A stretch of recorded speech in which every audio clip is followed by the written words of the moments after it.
How to use the min function in Python. It's a built-in function that returns the logical minimum of either multiple arguments of the same type or multiple values in an iterable.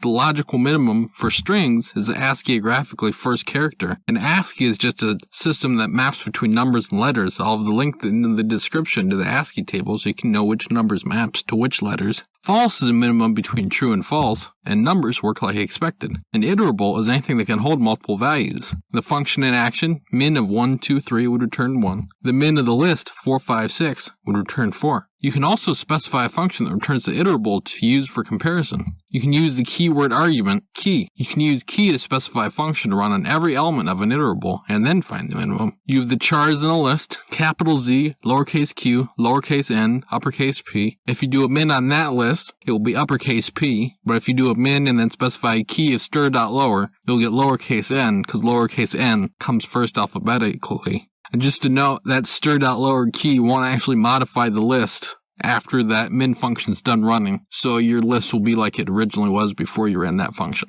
Today you're going to learn about the max function in Python, but first, if you're trying to learn a code, hit that subscribe button for daily beginner-friendly coding videos. Max returns the maximum value in a container, or the maximum value among multiple arguments of the same type. Mixing types will give you a type error. Some extra functionality, you can specify a function as the key argument. The function will run on every element in the container, and then the maximum value will be found. Special note, the values in the container will stay unmodified after the max value is found. This is an example with the key argument. When you specify the function to be abs, or absolute value, the maximum will be -3 because that's the number in the list is the greatest distance from 0. In this regular example, the max value in list B is 6. If you found this video helpful, I would appreciate it if you press the like button, as it helps the video get shown to more people just like you. If you want to learn more of Python's built-in methods, I have a playlist you can click into right now. Otherwise, ciao.